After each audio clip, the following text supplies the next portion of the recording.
week-end un grand silence. Puisque vous savez que le mot théologie mystique, le mot mystique, vient du grec muen, qui veut dire, qui donnera naissance au mot muet, comme au mot mystère, comme au mot mystique. Devant la beauté, devant la grandeur, en présence de celui qui fait être tout ce qui est, c'est vrai qu'on est au-delà des mots. C'est difficile de parler avec des mots de ce qui est au-delà des mots. C'est comme l'icône dont la fonction est, à travers l'image, de montrer l'invisible et de nous délivrer des idoles.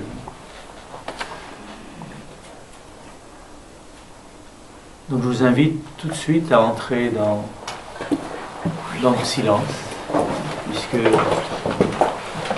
c'est le silence qui est important, puisque c'est de lui que viennent toutes paroles et où retourne toute parole,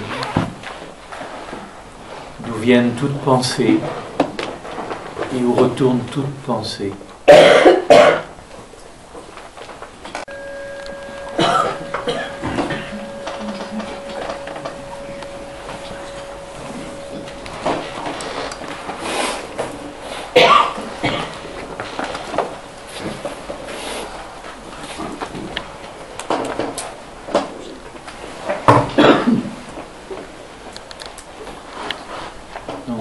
Nous sommes déjà un peu entrés dans cette célébration silencieuse. Il s'agit bien d'une célébration de celui qui est au-delà de tout et au plus profond de nous, à la fois tout nôtre et tout autre. Donc cette célébration silencieuse qu'on appelle la théologie mystique, et donc ce grand texte attribué à Denis, qu'on appelle l'aéropagite. Donc je crois que c'est bien de situer ce terme d'aéropagite, puisqu'il en est question dans le livre des Actes des Apôtres, là où on parle pour la première fois de Denis. Si vous êtes allé à Athènes, vous vous souvenez qu'il y a cette petite colline qu'on appelle l'Aéropage, qui est juste à côté du Parthénon, et que c'est là que se retrouvaient les philosophes, platoniciens, épicuriens, stoïciens. Ils se retrouvaient donc les différentes écoles pour discuter, pour réfléchir. Et c'est là que Paul, au cours d'un de ses voyages, eh bien, va se rendre, et là, parler aux Athéniens, parler aux philosophes. Et c'est un de ces philosophes qui l'écoute, donc Denis, et une femme. On ne pourrait pas oublier non plus qu'il y avait des femmes philosophes, Damaris, qui vont s'ouvrir à ce que Paul transmet, s'ouvrir au Christ. Et à la différence d'un certain nombre de philosophes qui se moquent, eh bien, vont entrer dans cette contemplation, donc de l'ineffable, de l'inconnaissable, mais dans la chair, incarnée. Et ça va être là la grande question, justement, pour ces philosophes grecs, c'est de découvrir que c'est au-delà de tout et au-dedans de nous, que la matière et la lumière ne sont pas opposées, mais manifestent une réalité qui est au-delà, justement, de la matière et de la lumière. Bon, je vous propose donc pour commencer de lire et de méditer un peu ce grand texte. On va retrouver beaucoup d'éléments de la théologie de Denis. C'est donc un texte fondateur de cette théologie mystique, et c'est en même temps un texte qui nous rappelle cette rencontre 1000 fois ébauchée, 1000 fois interrompue entre la philosophie et la foi. Et que Denis, justement, c'est au-delà du personnage historique, c'est avant tout un archétype, l'archétype du philosophe croyant, du penseur qui ne renonce pas à sa pensée, mais qui la conduit au-delà de la pensée, qui fait vivre à sa pensée une métanoïa, méta, noia, au-delà de la pensée, au-delà du mental, qui fait entrer la pensée dans la contemplation, qui fait entrer la philosophie dans la philocalie.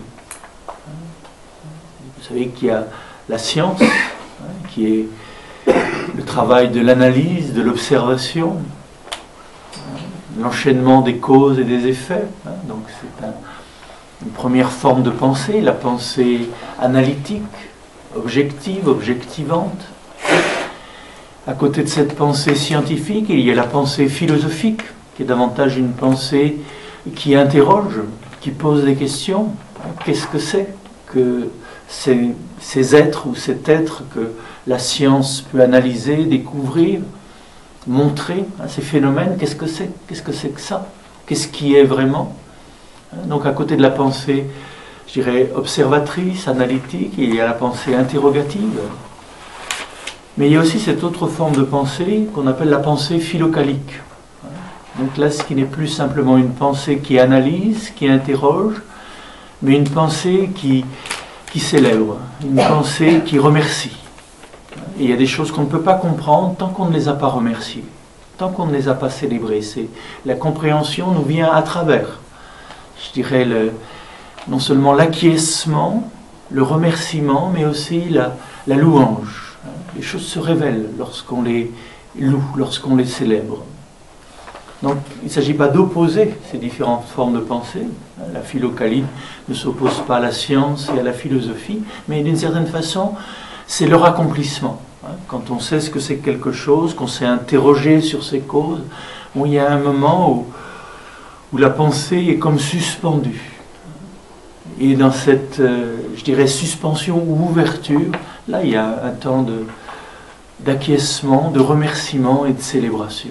C'est vers cela que nous conduit la théologie mystique, en sachant que le théologien, c'est celui qui prie, qui célèbre, qui adore, ce thème de l'adoration, qui est la plus grande ouverture de la pensée, l'ouverture de notre pensée à une réalité qu'on ne peut pas saisir, qu'on ne peut pas objectiver. Bon, mais tout ça, c'est déjà Denis. Donc, Paul s'adresse aux Athéniens. Hommes athéniens, je vous vois comme très religieux en toutes choses, car en passant et en contemplant vos autels, j'ai trouvé même un autel sur lequel était écrit « Au Dieu inconnu ». Eh bien, celui que vous honorez sans le connaître, c'est celui que je vous annonce, le Dieu qui fait le monde et toutes choses qui y sont, le Seigneur du ciel et de la terre. Il n'habite pas dans les temples, faits de mains d'hommes, et il n'est pas servi par les mains des hommes, comme s'il avait besoin de quelque chose, vu que c'est lui qui donne à tous la vie, la respiration et toutes choses. Et il fait d'un seul sang tout le genre humain pour habiter sur toute l'étendue de la terre, ayant déterminé les saisons qu'il établit et les bornes de leur habitation, afin qu'il cherche celui qui est, l'être qu'il est, pour voir s'il pourrait en quelque sorte le toucher en tâtonnant et le trouver, quoiqu'il ne soit pas loin de chacun de nous, car en lui, nous avons la vie, le mouvement et l'être. Et cela, quelques-uns de vos poètes l'ont déjà dit, car nous sommes, nous aussi, de sa race, étant donc de la race de Dieu. Nous ne devons pas estimer que la divinité soit semblable à de l'or ou à de l'argent, ou à de la pierre taillée par l'art et l'industrie de l'homme. Dieu, passant par-dessus ces temps de l'ignorance, annonce maintenant à tous les hommes en tout lieu qu'ils changent d'esprit, parce qu'il a arrêté un jour auquel il doit juger selon la justice le monde universel par l'homme qu'il a destiné pour cela, et de quoi il a donné une preuve certaine à tous en l'ayant ressuscité d'entre les morts. quand ils entendirent ce mot de résurrection, les uns s'en moquaient et les autres disaient « Nous t'entendrons une autre fois sur ce point ». Paul sortit ainsi de l'aréopage.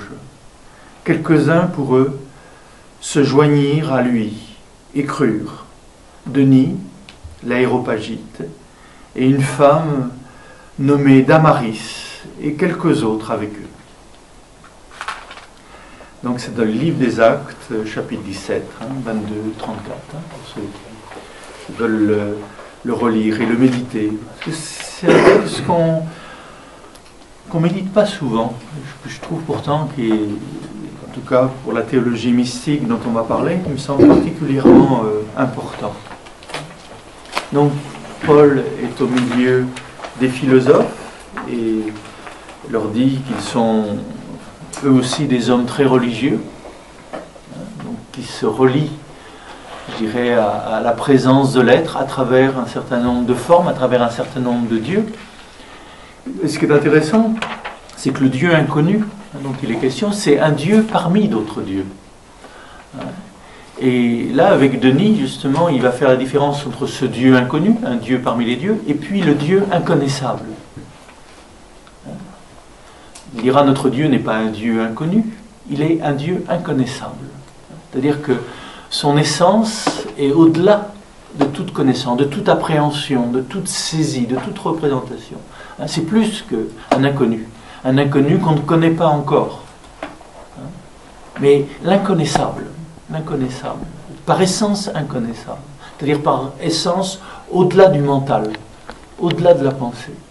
Donc là, c'est un thème, donc à chaque fois Denis partira d'une référence qui était familière aux philosophes pour la conduire au-delà. Donc il s'agit de passer du Dieu inconnu, un Dieu parmi les autres dieux, un Dieu qu'on ne peut pas nommer. Mais là, c'est pas simplement un Dieu qu'on ne peut pas nommer, dont on va découvrir le nom, mais c'est un Dieu innommable par essence. Non pas seulement inconnu, mais inconnaissable. Donc là, vous sentez là un petit peu déjà la différence. Il est rappelé aussi que ce Dieu n'est pas fait, je dirais, n'habite pas dans un temple fait de mains d'hommes. Il n'est pas servi par les mains des hommes. Là, je dirais, Paul est très proche de ce bel évangile de la Samaritaine, où Jésus dit que les vrais adorateurs, ce n'est ni sur cette montagne, ni à Jérusalem, c'est-à-dire ni dans le temple, ni dans un lieu particulier, mais je dirais le Dieu qu'il annonce, le Dieu avec lequel il est en relation, son Père, eh bien, c'est dans le souffle, la vigilance qu'il s'agit de l'adorer. On peut aller dans quel que soit le temple, si on n'est pas dans cette conscience de la présence qui est à la source de notre souffle, si on n'est pas dans cette vigilance, dans cette qualité d'attention, eh bien, quels que soient les temps, quels que soient les lieux sacrés ou pas sacrés, on est à côté du réel qui nous fait être. Donc il ne s'agit pas simplement d'avoir des dieux, de les honorer dans des temples, avec nos mains et tout ça, s'il n'y a pas la conscience, et s'il n'y a pas cette présence reconnue au plus intime de nous-mêmes, le souffle de notre souffle, la vie de notre vie, la conscience de notre conscience. C'est là qu'il est. Ni à Jérusalem, ni sur cette montagne, ni dans ce temple, ni dans cette bâtisse, ni dans ce service. Si cela n'est pas habité par la conscience et par l'amour, ça reste quelque chose d'extérieur.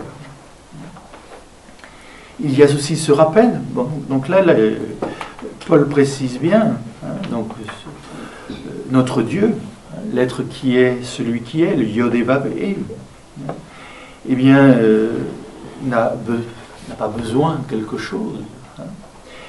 Et c'est lui qui donne à tous la vie, la respiration.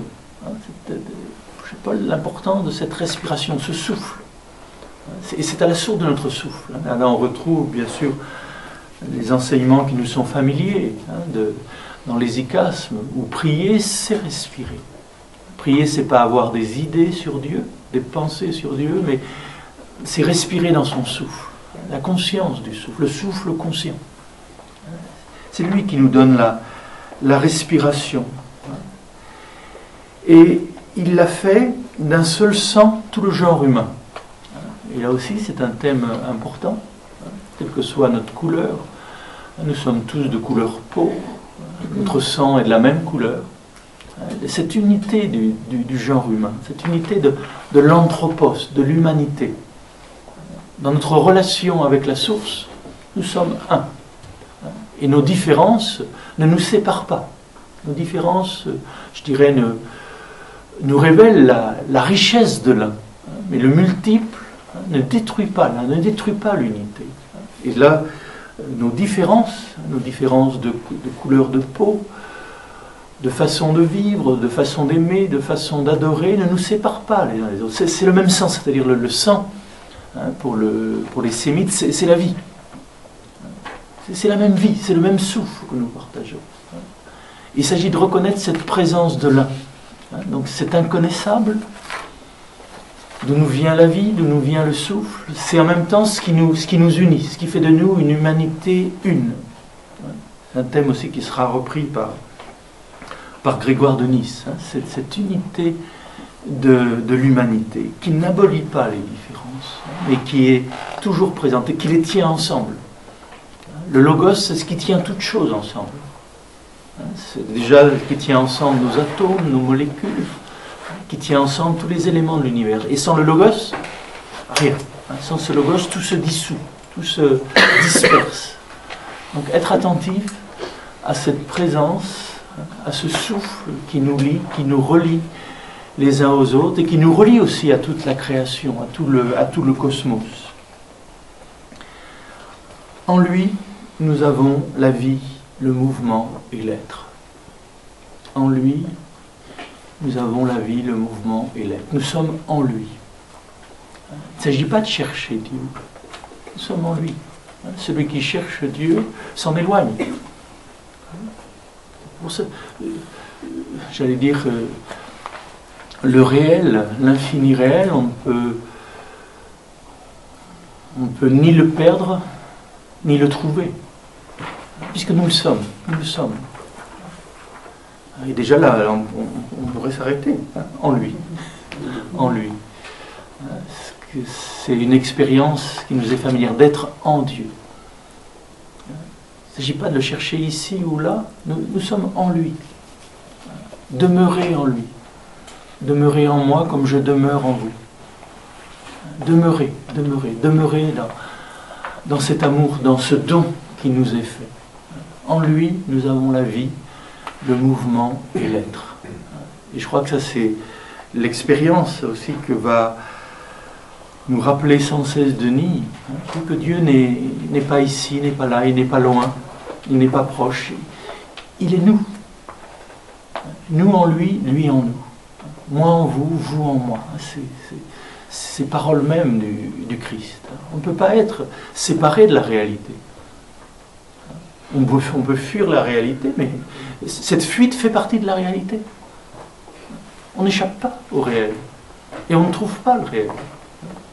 Rien ne peut nous rapprocher de Dieu et rien ne peut nous en éloigner. Vous allez me dire, mais alors, il n'y a plus rien à faire. Effectivement, il n'y a plus rien à faire. C'est plus de l'ordre de notre... Il s'agit de prendre conscience de ce qui nous est donné, que nous sommes en lui. Et ce qui nous éloigne de Dieu, c'est notre oubli. L'oubli de l'être, comme disait Marc Lerny. L'oubli de l'être, c'est le seul drame de l'être humain. L'oubli que nous sommes aimés, l'oubli de la présence. Mais nous sommes en Dieu, puisque nous sommes là. Puisque nous sommes. Il n'y a pas d'être sans l'être. Il n'y a pas de conscience sans la conscience. Il n'y a pas d'amour sans l'amour. Tout ce que nous sommes, tout ce que nous faisons, c'est en lui, par lui, avec lui. On ne s'en rapproche pas et on ne s'en éloigne pas. On s'ouvre davantage. On s'ouvre, ça c'est. On s'ouvre ou on se ferme. C'est l'ouvert ou c'est l'enfer. Ça c'est vrai. On peut s'ouvrir ou se fermer. Et on a le choix entre l'ouvert et l'enfer. Et toute la vie de méditation, on élargit, comme le dit le psaume, l'espace de notre tente. On élargit l'espace de notre cœur, l'espace de notre intelligence. On entre dans l'ouvert, on entre dans l'infini. Et il y a des moments, justement, où on est dans l'infini. Et quand on est dans cette ouverture-là, c'est vrai qu'il n'y a plus de mots, parce que les mots sont toujours dans la fermeture. Les mots sont limités. Les mots objectifs, ils sont utiles à un certain niveau. Mais quand on entre dans la contemplation, effectivement, les mots s'ouvrent, ils deviennent silencieux. Et là, on contemple. On se laisse habiter par celui qui est là. En lui, nous avons la vie, le mouvement et l'être. Soulever un brin d'herbe, soulever, quelquefois, ce sont des exercices que nous faisons, de ralentir un peu nos gestes, mettre un pied l'un devant l'autre. Et dans cette conscience, sentir que c'est la vie qui lève le pied. Que dans notre main, quand nous soignons quelqu'un, quand nous l'accompagnons, eh bien, il y a une main dans notre main, il y a un pied dans notre pied, il y a des yeux dans nos yeux, il y a un cœur dans notre cœur, en lui, par lui, avec lui. Nous avons donc la vie, le mouvement et l'être. Et puis vient cette parole qui sera reprise bien sûr par tous les pères. Nous sommes de sa race, nous sommes de la race de Dieu. Donc il y a notre généalogie humaine, nous sommes poussière, et nous retournerons à la poussière. Nous sommes dans le temps et le temps nous dévore, nous vieillit, mais nous sommes aussi lumière, nous sommes aussi les fils et les filles de Dieu. Nous sommes de sa race. Ça sera repris par Saint Pierre. Participant de la nature divine, nous participons à l'être même de Dieu. Et ça, être la race de Dieu, qu'est-ce que ça veut dire? En tout cas, ça nous fait penser peut-être à Maître Eckhart, ce qu'il appelle l'homme noble, l'humanité dans sa noblesse. Notre noblesse, c'est pas qu'on a des particules à notre nom, qu'on appartient à un glorieux lignage humain, mais que nous sommes de la race de Dieu. Notre lignée, je dirais, remonte. Notre père, notre mère, la source de notre vie, c'est l'être lui-même. Et c'est là notre noblesse. Et c'est là la noblesse de tout être. Le plus pauvre, le plus misérable, le plus heureux, le plus malade, le plus criminel, il est de la race de Dieu. Il appartient à cette lignée. Et je dirais, nous sommes tous frères et sœurs dans ce sens-là, parce que nous avons le même Père, la même origine, le même principe. En tout cas là, nous sommes de la race de Dieu. Je crois que les mots peuvent sembler quelquefois un peu trop forts. Nous sommes de sa race. Étant donc de la race de Dieu, nous ne devons pas estimer que la divinité soit de l'or ou de l'argent. C'est-à-dire quand on connaît notre noblesse, quand on connaît, je dirais, d'où on vient et où on vient de Dieu et on retourne à Dieu, on devient libre à l'égard de tous ces petits dieux d'or et d'argent, de pouvoir, de savoir, d'avoir, tous ces petits dieux qui sont les nôtres et qui règnent aujourd'hui, qui constituent le monde. Nous sommes dans ce monde, mais pas de ce monde. C'est-à-dire notre origine, je dirais, il y a cette dimension terrestre, mais il y a aussi cette origine céleste, cette origine divine. Grave Durkheim rappelait, l'homme et sa double origine. Ne pas oublier d'où nous venons et où nous allons. Le Dieu, l'infini, l'inconnaissable d'où nous venons et l'inconnaissable où nous allons. Et ça nous rend libres à l'égard de toutes les formes, les images, les représentations. Parce que ce Dieu-là est plus. Donc là, on entre dans le langage de Denis. Il est toujours hyper. Je dirais, c'est un langage presque contemporain. Quand on dit super ceci, super cela. Ça, c'est le langage de Denis. Dieu est toujours super. Hyper. Au-delà. Donc c'est, je dirais, il est inconnaissable par excès. Il est plus que tout ce qu'on peut penser, plus que ce que l'on peut imaginer. Et il n'y a que le silence qui peut le célébrer. Donc, nous sommes de sa race. En lui, nous avons la vie, le mouvement et l'être. Et cela devrait nous rendre libres à l'égard de toute petite divinité. Mais pour cela, donc, Paul, là aussi, dira qu'il s'agit d'aller par-dessus ces temps de l'ignorance Et pour aller au-delà de l'ignorance, qu'est-ce qu'il faut faire? Changer d'esprit. La métanoïa. Donc là, on trouve vraiment de nouveau l'évangile. Métanoïété, c'est la première parole du Christ. Métanoïété, convertissez-vous. Mais le mot métanoïa, c'est plus que, je dirais, que la conversion au sens moral du terme. Vous savez que c'est un peu la traduction du mot teshuva en hébreu, c'est-à-dire le retour. Revenir à son centre, revenir dans son axe. Revenir à la source de l'être. Mais c'est aussi, pour revenir à la source de l'être, il faut aller au-delà des représentations de l'être. Métanoïa, la noïa, le nous, au-delà des pensées les plus subtiles que nous pouvons avoir sur l'être. Méta, au-delà, comme métaphysique, au-delà de la physique. Et là, au-delà de la pensée, au-delà du mental. Donc cette connaissance de l'être qui nous fonde, notre source, notre origine, ce qui est à l'origine de notre généalogie et de la généalogie de l'homme, eh bien pour le saisir, il s'agit d'aller au-delà de l'ignorance.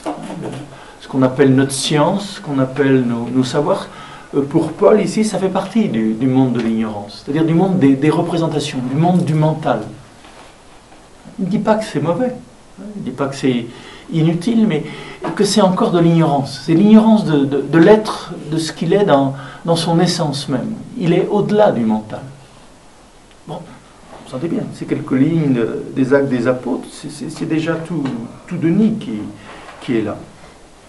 Et puis, il y a ce rappel que le Christ est ressuscité, que celui qui a vécu cette connaissance, cette généalogie, celui qui se présente comme étant vraiment de la race de Dieu, que Dieu est son propre Père, c'est le Christ lui-même, c'est l'anthropos, l'humain, l'anthropos, l'archétype de l'être humain.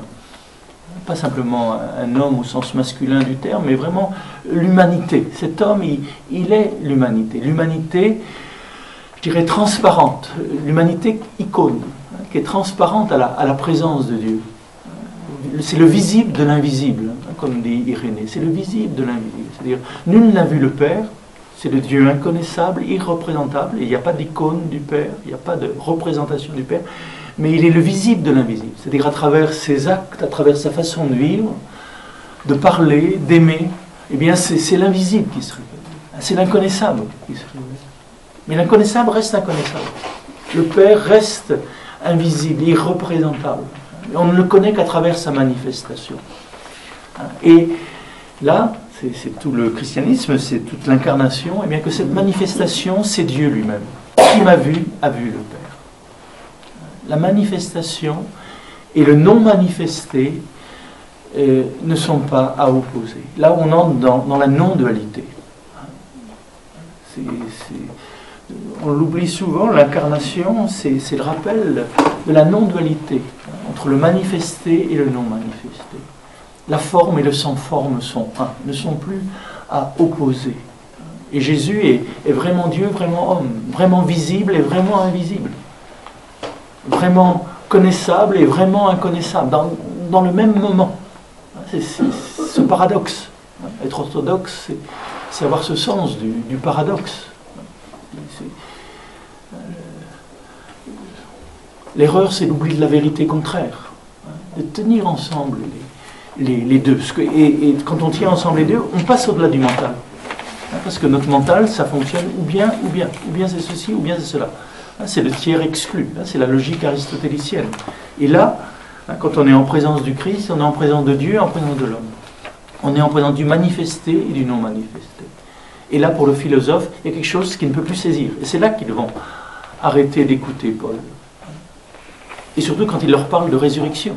C'est-à-dire que l'anastasis, c'est-à-dire vous vous souvenez du terme anastasis, c'est ana, ça veut dire monter, stasis, se poser dans la hauteur, c'est-à-dire c'est l'élévation du créé dans l'incréé, l'élévation du mortel dans l'éternel. Je suis la résurrection et la vie. Je suis la résurrection et la vie. C'est cette élévation du mortel, du transitoire, du passager, c'est élevé dans sa source éternelle. Et là-dessus, comme disent les philosophes, nous t'entendrons une autre fois.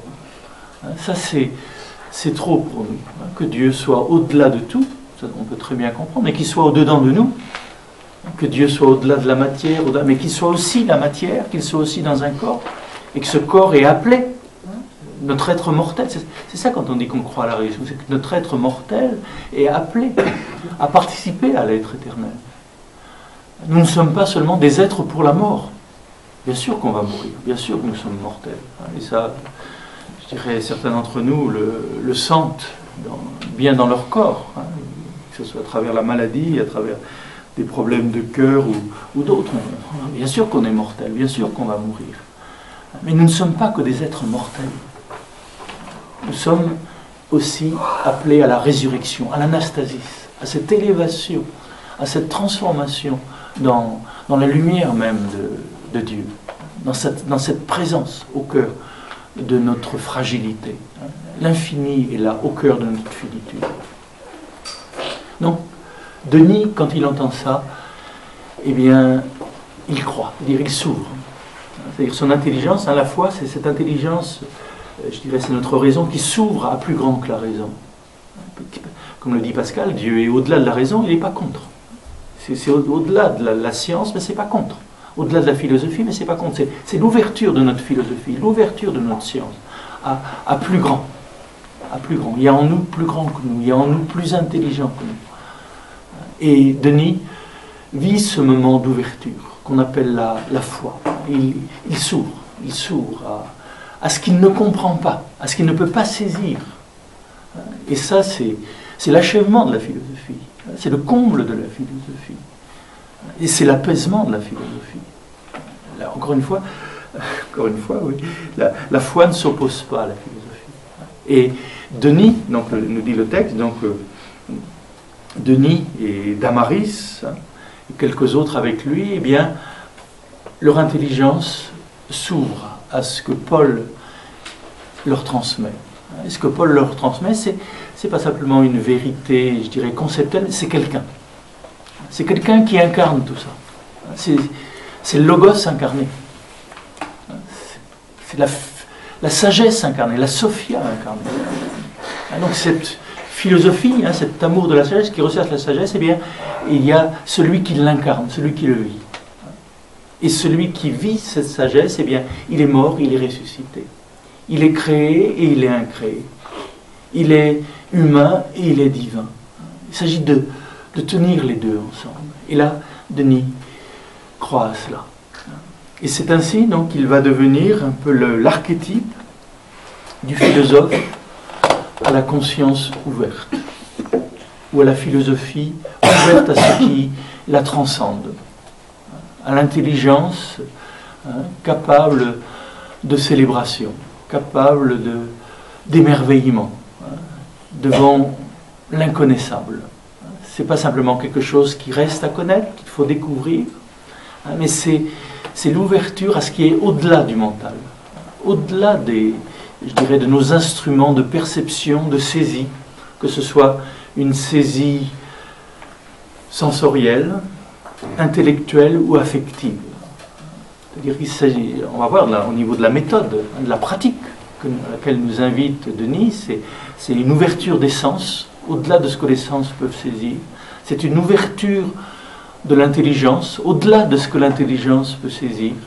Et c'est une ouverture du cœur, au-delà de ce que le cœur et l'affectivité peuvent saisir.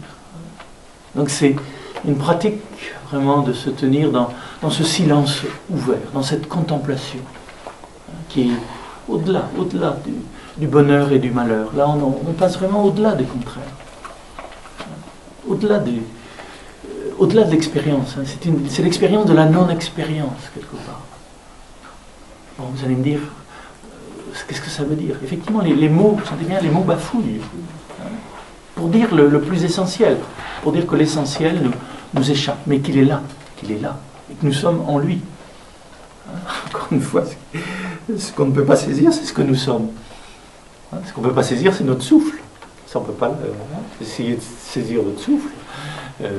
On meurt, si on veut l'arrêter, si on veut le prendre. On meurt. Donc, je dirais, c'est une connaissance par connaturalité. Il s'agit de devenir ce que l'on connaît, d'être un avec ce que l'on connaît. Bon, Denis. la théologie mystique, donc à son enracinement dans ce petit texte des Actes des Apôtres, l'acte 17, qui est lui-même un écho de ce qu'on a médité ces 15 ans, je dirais, et tout ce qui s'incarne se manifeste à travers la présence du Christ mort et ressuscité. Donc il va devenir l'archétype du philosophe converti au christianisme, et c'est ce que la tradition appelle un vrai philosophe. Un vrai philosophe, c'est quelqu'un qui ne se contente pas de spéculer, mais qui se transforme. Comme le dira Grégoire de Nazianze, c'est bien de parler de Dieu, mais c'est mieux de se purifier pour lui, de se transformer. Et c'est par notre transformation qu'on connaît Dieu, pas simplement par la lecture des livres, l'écoute des conférences et tout ça. Et ça aussi, ça a sa fonction, mais c'est une fonction d'appel à la transformation et à la contemplation. Donc Denis, on va le retrouver dans l'histoire, et bien en tant qu'archétype, dans différents personnages. Donc là, il s'agit, au niveau historique, de bien distinguer Denis, le converti de Saint Paul, qui sera, selon la tradition, le premier évêque d'Athènes.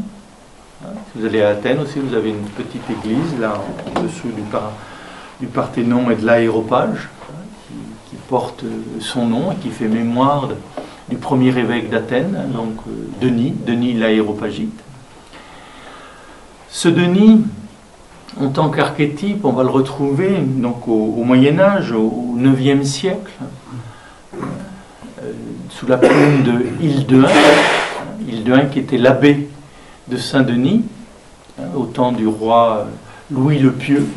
Donc là, nous sommes dans les années 853, cette époque où il rédige une vie de Saint-Denis l'Aéropagite. Et là, il va tenir ensemble Denis le Parisien, qui est un martyr du IIIe siècle, qui a été martyrisé d'ailleurs à Montmartre.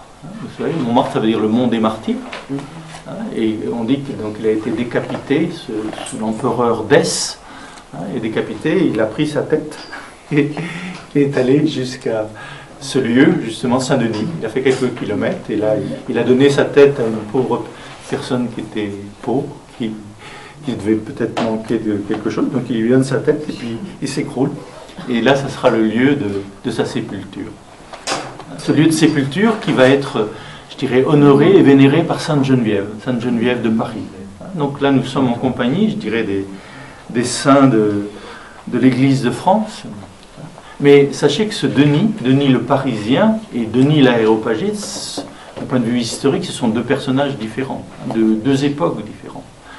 Mais Hildeun, qui était, je dirais, un abbé plus politique que savant ou spirituel, d'après ce que disent les archives, en tant que politique, il voulait justement que son abbaye et que la ville de Paris, donc qui s'appelait Paris à ce moment-là, avant, au temps du martyr de Denis, c'était Lutèce, et il veut faire de son monastère non pas une nouvelle Rome, mais une nouvelle Athènes, c'est-à-dire un lieu où effectivement la foi et la philosophie entrent en dialogue.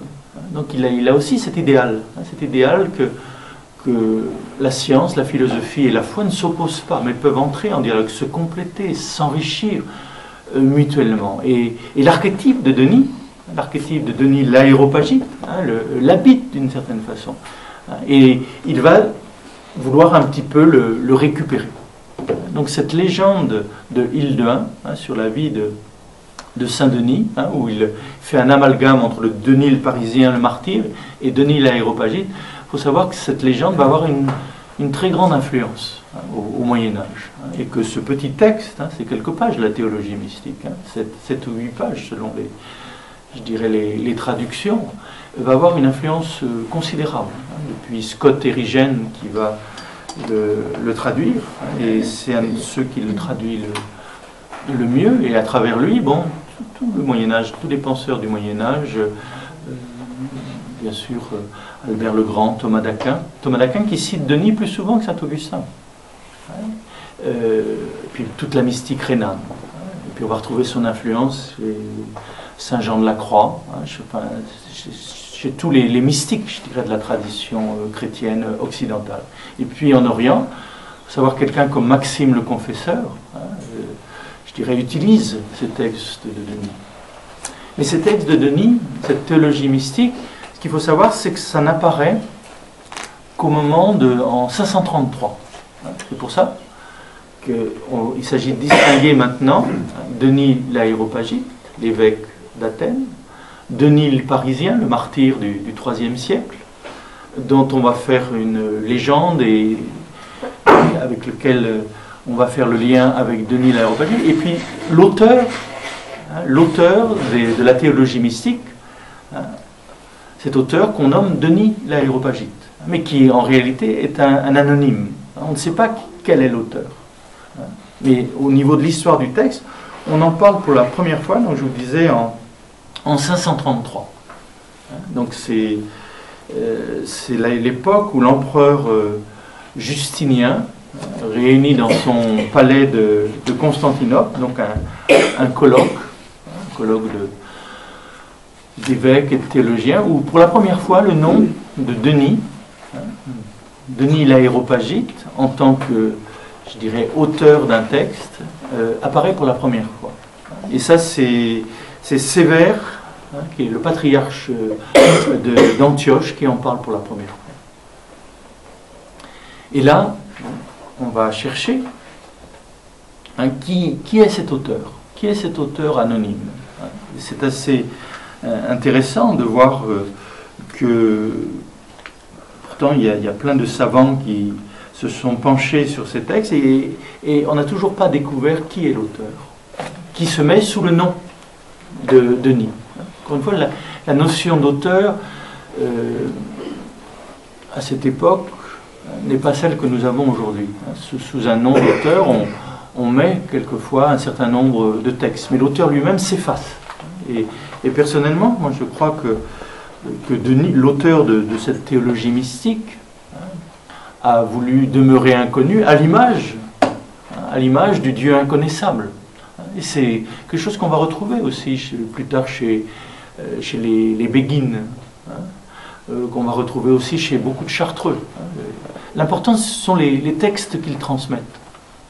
C'est pas je dirais, leur personne qui est important, mais c'est la vérité qu'ils ont vécue, qu'ils ont essayé de transcrire en mots, c'est ça qui est important. Et c'est leur œuvre qui doit rayonner, et non pas, je dirais, leur petite personne. Donc il y a une façon de s'effacer.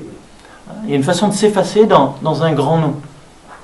De la même façon que la source des évangiles, vous savez bien qu'il y a des communautés, et on met sous le nom de Matthieu, sous le nom de Jean, ce travail où on récolte ces paroles de Jésus, ces événements.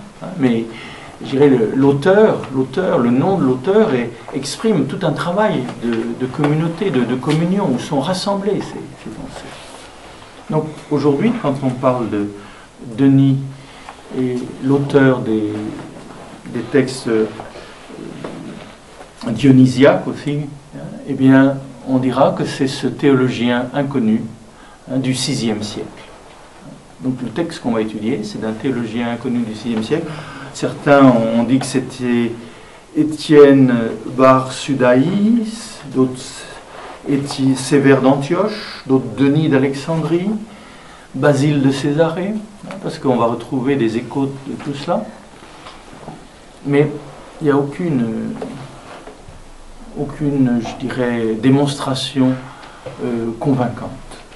Donc cet auteur reste inconnu. Et là, j'aime bien cette réflexion de Balthazar, ce grand théologien contemporain, qui dit « Denis est l'unique cas dans l'histoire de la théologie, et même dans toute l'histoire de la pensée, où une personnalité hors pair, d'un crédit illimité, a pu cacher son identité, non seulement à un siècle porté à la crédulité, donc au Moyen-Âge, mais aussi à une époque moderne douée d'une critique perspicace. » Donc ce texte, je dirais, échappe un petit peu à toute saisie, comme le Dieu dont il parle échappe à toute saisie. Je trouve que c'est là quelque chose d'intéressant.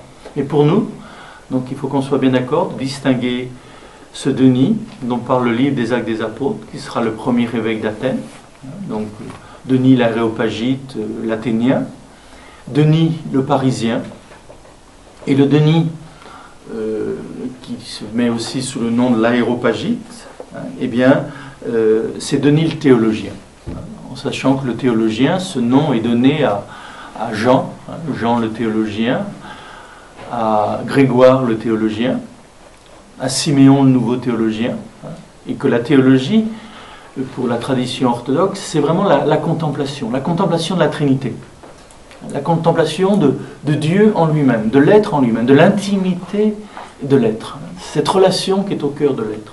C'est ça qui fait le théologien. Donc c'est vraiment avant tout un contemplatif, un silencieux qui entre dans cette réalité qui est au-delà de ce que les mots peuvent dire ou concevoir. Et Denis, je crois, fait partie de ces grands théologiens, de ces grands contemplatifs. Donc c'est son texte que nous allons étudier. Ça va, hein, pour le situer, je dirais, la théologie mystique, son lien avec les Actes des Apôtres. Je pourrais rappeler aussi son actualité. Je pense à quelqu'un comme Joseph Ratzinger, Benoît XVI, qui a fait toute une petite étude sur Denis en disant que c'est quelqu'un dont l'actualité est importante. À la fois parce qu'il ramène les théologiens à l'humilité. Tout ce qu'on sait de Dieu, tout ce qu'on dit sur Dieu, ça n'a rien à voir avec Dieu. Dieu est toujours bien plus que ce qu'on peut en dire, en penser. Et que Denis peut être aussi, de la même façon qu'il a été un pont entre la philosophie grecque et la pensée chrétienne, parce que c'est vrai que chez l'auteur de la théologie mystique, on retrouve beaucoup d'éléments de la pensée de quelqu'un comme Proclus, comme les néo-platoniciens, donc quelqu'un qui assume, je dirais, la philosophie pour la conduire au-delà d'elle-même, qui fait passer de la philosophie à la philocalie. Donc ce qui a été vrai dans le monde grec, ça peut être vrai aussi pour nous aujourd'hui, que Denis peut nous aider à faire le pont entre, je dirais, le christianisme et certaines sagesses orientales, où justement on a ce sens de ce qu'on appellera l'apophase, c'est-à-dire que, comme le dit Shankara, neti, neti, l'absolu ce n'est ni ceci ni cela, ou nada, nada, comme dira Saint Jean de la Croix. C'est toujours au-delà de ce qu'on peut en penser. Donc tous ces penseurs, on pourra les mettre en résonance avec, je dirais, ce penseur chrétien. Et là, c'est une occasion pour le christianisme, eh bien, de s'ouvrir, je dirais, aux autres traditions et d'une ouverture par le fond. Une ouverture par le fond de l'expérience ineffable, justement, du réel. Et que peut-être l'unité entre les religions, je dirais, c'est à travers la prière et le silence, à travers cette ouverture à l'inconnaissable qui est en nous. Ce qui unit les religions entre elles, c'est parce qu'elles savent en commun. Mais c'est ce qui leur échappe en commun. Il y a quelque chose qui nous manque et qu'on ne peut pas saisir. Et c'est dans ce manque qu'on peut peut-être s'unir. Plus que dans ce qu'on sait, plus que dans les... on cherche souvent à faire l'unité entre les religions ou les traditions à partir du connu. On a des points communs. Et on oublie ce grand point commun, c'est que l'essentiel nous est inaccessible. Et quand on est ça, on est chacun dans notre humilité finalement. On est chacun désapproprié, je dirais, de la vérité. La vérité n'est plus une vérité qu'on possède. Là, on ne possède plus rien. Et dans ce non-possédé, possédéré aussi, c'est un mot dur, possédéré, littéralement ça veut dire s'asseoir dessus. C'est pour ça que ceux qui disent posséder la vérité, on voit dans quelle posture ils sont. Et donc il ne s'agit pas, la vérité n'est pas à posséder justement, elle est à écouter, elle est à un pur chemin dans cet état d'écoute, de disponibilité. Et ensemble, quelle que soit nos traditions, il s'agit de se mettre dans cet état d'écoute, d'attention, vers ce fin silence, ce silence subtil qu'évoquait le prophète Élie, ce souffle subtil qui est en chacun de nous. Encore une fois, nous sommes en lui. Mais c'est une réalité qu'on ne peut pas saisir, qu'on ne peut pas s'approprier, et surtout qu'on ne peut pas imposer aux autres. Vous sentez bien, cette vérité dont il est question, là, on ne peut plus l'imposer aux autres. On peut s'y ouvrir ensemble, mais on ne la possède pas. Donc on n'est plus dans une attitude de domination ou de pouvoir à l'égard de l'autre, mais on est dans une posture de partage et d'écoute ensemble. Bon, c'est vrai au niveau des églises, c'est vrai au niveau de tous ces hommes et ces femmes donc, qui cherchent Dieu, qui est déjà là. Et qu'à un moment, peut-être qu'il faut s'arrêter de chercher et être là. Être ouvert à l'être qui est là. Être ouvert à la présence qui est là. Et à ce moment-là, eh bien, on entre dans la théologie mystique. Et là, peut-être qu'on peut lire quelques phrases du premier chapitre. Au-3, au-delà de l'être, du Dieu et du bien. Au-3, au-delà de l'être, du Dieu et du bien. Toi qui donnes aux chrétiens de participer à la sagesse plus que divine, conduis-nous au-delà de toute connaissance et inconnaissance, vers le plus haut dévoilement dont parlent les Écritures, là où les mystères simples, absolus et incorruptibles de la théologie se révèlent dans un obscur et lumineux silence. Que cet obscur et lumineux silence nous initie au secret de la nuit radieuse et resplendissante, intangible, plus belle que la beauté, pure présence qui remplit et déborde l'intelligence apaisée. Telle est mon oraison. Donc voilà la prière de Denis, la prière de Denis le théologien, qui récapitule au VIe siècle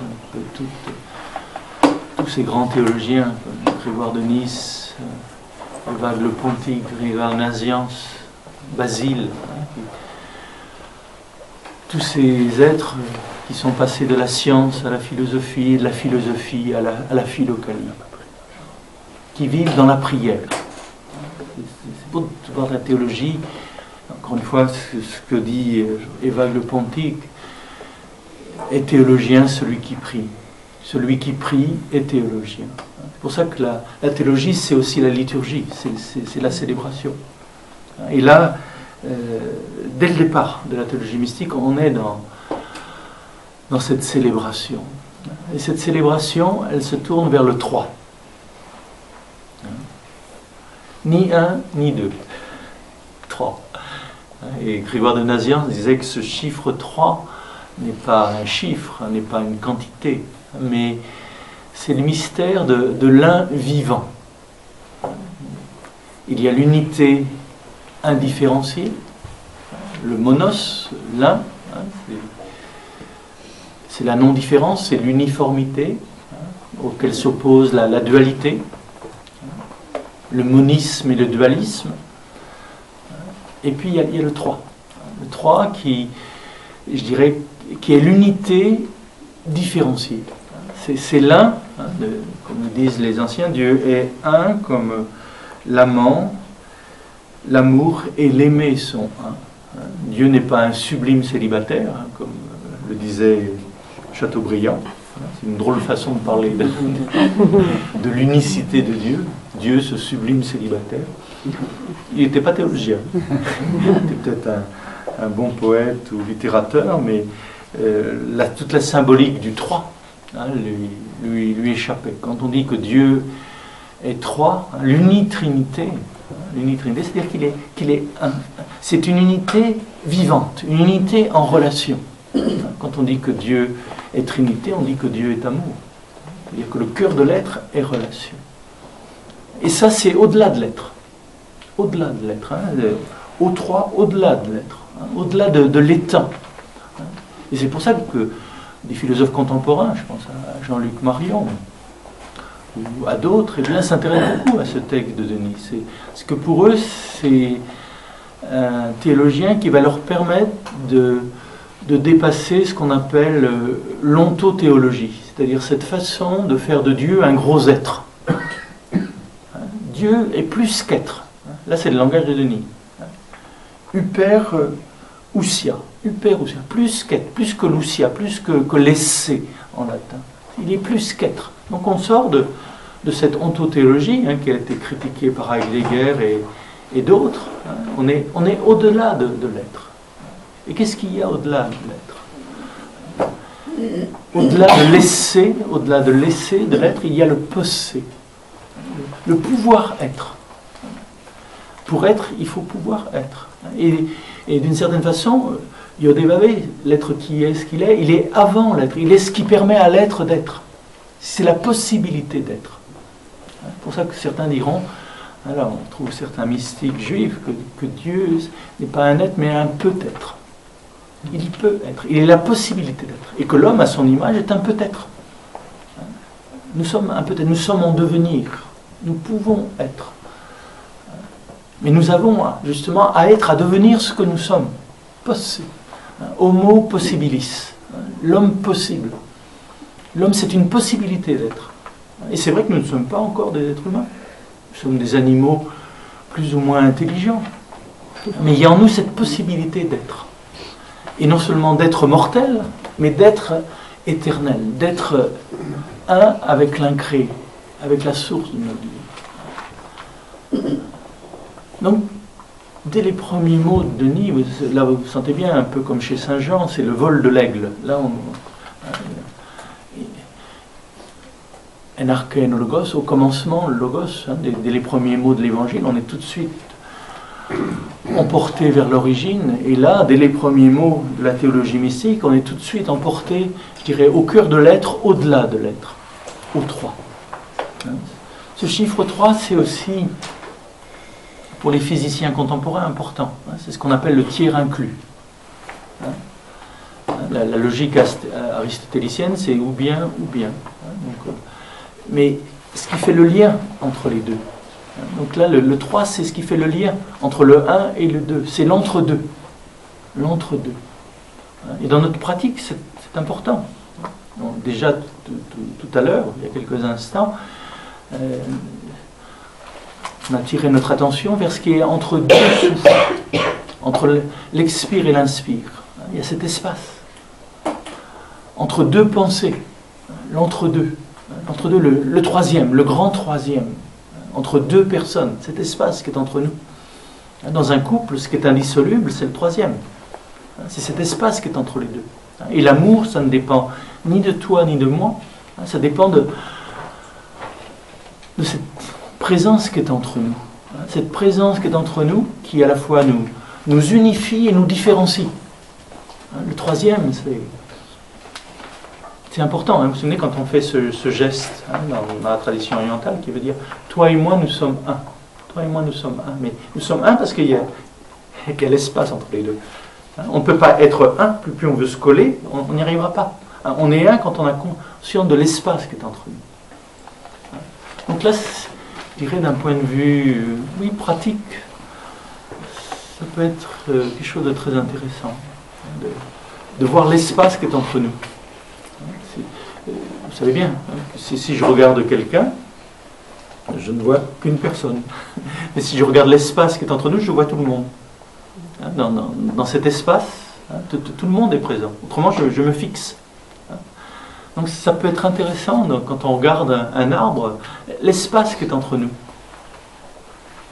Quand on est avec une personne, l'espace qui est entre nous, sentir cet espace qui est entre nous. Cet espace silencieux, justement. Entre deux paroles, entre deux pensées. Ça, c'est le grand exercice de la méditation, d'observer cet espace d'où viennent nos pensées et où retournent nos pensées. Ce silence qui est toujours là, qui est le réel, dans lequel apparaissent et disparaissent les mondes. cet espace dans lequel, je dirais, apparaissent les galaxies, apparaissent les mondes, et dans lequel elles disparaissent, ces fameux trous noirs, ou des systèmes solaires beaucoup plus grands que les nôtres, à chaque instant disparaissent. C'est fou, tout ce qui se passe dans l'espace. Donc être attentif à cet entre-deux choses, entre deux êtres, entre deux pensées, entre deux souffles. Le troisième, bon, dans la tradition chrétienne, le troisième c'est aussi le Saint-Esprit, le pneuma, ce souffle qui relie toutes choses, qui relie tous les éléments, qui relie le Père et le Fils, qui est la joie du Père et du Fils, et qui a sa réalité plénière dans la communion, dans cette circulation, je dirais, de la vie à travers ces trois noms, du Père, du Fils et de l'Esprit. Donc Denis, je dirais comme Jean, dans un vol de l'Esprit, nous conduit au-delà de l'être, au-delà du Dieu. Alors, vous allez me dire, mais au-delà de Dieu, c'est important ça, parce que d'où naît Dieu? D'où naît l'idée de Dieu? Ça aussi, là où Denis veut nous conduire, c'est dans l'avant de tout concept. Et même le concept de Dieu, même la pensée de Dieu. Qu'est-ce qu'il y avait avant? C'est tout ce thème de l'alif ou de l'aleph dans la mystique juive. Bershit bara Elohim. Vous vous souvenez de ces premiers mots de la Genèse? Et l'enfant pose la question, pourquoi la première lettre de la Torah, du livre de la Genèse, ça commence par Bet, qui est la deuxième lettre de l'alphabet, justement, la lettre Bet. Pourquoi c'est la deuxième lettre qui est en premier? Et là, le vieux sage répond, c'est parce que avant Bet, il y a toujours l'Aleph. Et l'Aleph, c'est l'inconnaissable, c'est l'incréé, c'est l'irreprésentable. Donc, quand on parle du monde, on est dans la lettre Bet. Là, on est dans la manifestation. Donc, là où veut nous conduire Denis, c'est, je dirais, Dieu non manifesté.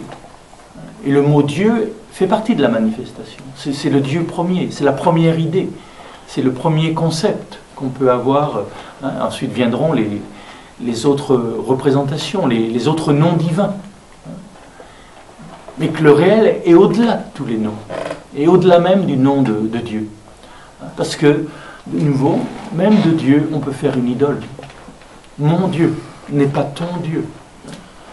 Donc là, quelqu'un se souviendra bien de ces paroles de Denis, c'est Maître Eckhart, quand il distingue la déité de Dieu, qui dit qu'entre Dieu et la déité, il y a un abîme, que Dieu, c'est une conception, que Dieu ou le Créateur, c'est une conception de la créature.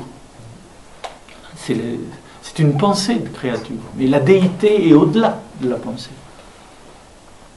Donc, Denis nous invite d'aller au-delà de l'être, avant l'être, dans cette possibilité d'être, avant Dieu, dans cette possibilité de Dieu. Qu'est-ce qui rend possible l'existence de Dieu?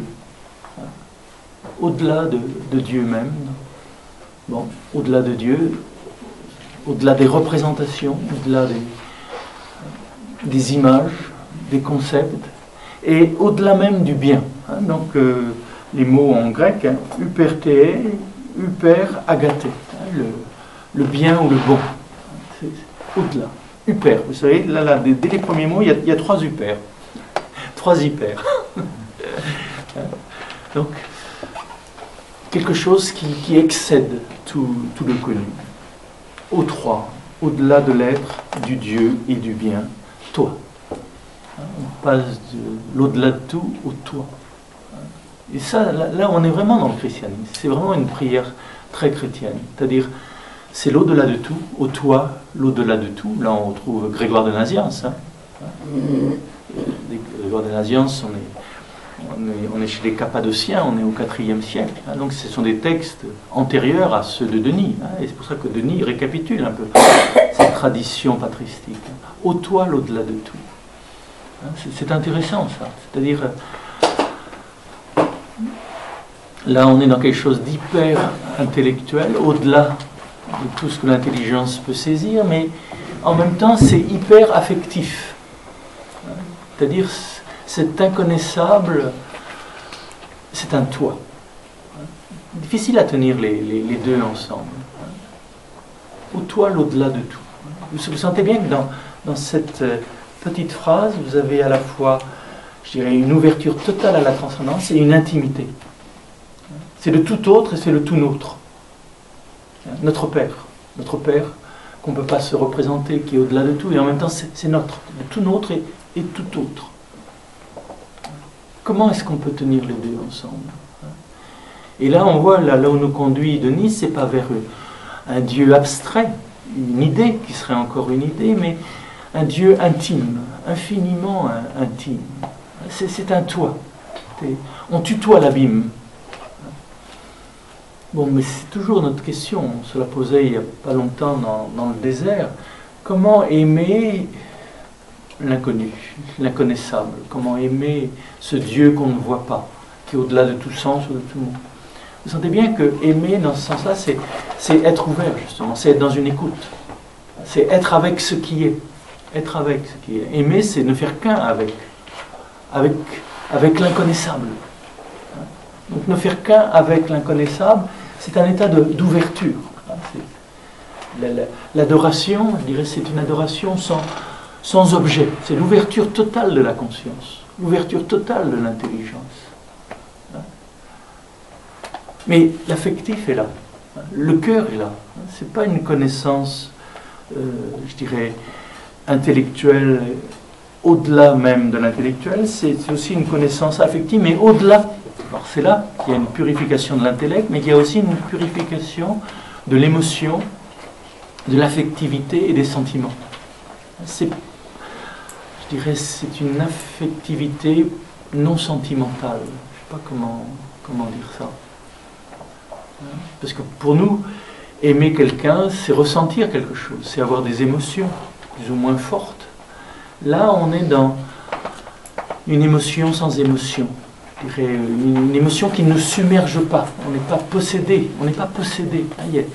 Comme on le disait, je crois qu'on l'a dit plusieurs fois ici, il n'y a pas de possédé de Dieu. Il y a des possédés du démon, il y a des possédés de mauvais esprits, de l'obsession, mais Dieu ne nous possède pas, il nous libère. Il nous libère. C'est un Dieu sauveur, libérateur, comme le dit le mot hébreu, Yesha, d'où va venir le nom de Jésus, Yeshua. Yesha, c'est mettre au large, c'est respirer au large. Donc là, c'est un amour qui nous met au large. Qui nous met au large. Et c'est un amour justement qui nous met au large. Donc là, c'est effectivement l'ouverture de la croix. C'est-à-dire nos bras ne peuvent pas se resserrer dessus, ne peuvent pas le contenir.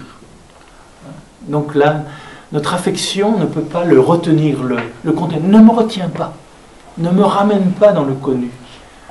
Mais il s'agit de rejoindre ces moments dans nos vies où effectivement on est dans une totale ouverture. Et on ne sait pas qui est là, mais on sent. On sent ce qu'on ne peut pas sentir. Donc, vous voyez, c'est terrible. Là, je comprends que parler d'un texte comme ça, c'est... Mais bon, il faut accepter de bafouiller, il faut accepter à un certain moment, et bien on se dit, ben, on s'arrête de parler. C'est ce que j'ai envie de faire maintenant. Et puis bon, c'est un peu l'heure aussi. Mais restez un peu, quelques instants dans cet état, oui, pas de stupeur, mais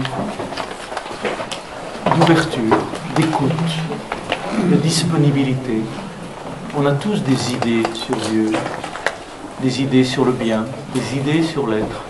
Et là, dès les premiers mots, la prière, c'est justement on lâche, on laisse nos idées, on laisse nos pensées, nos représentations.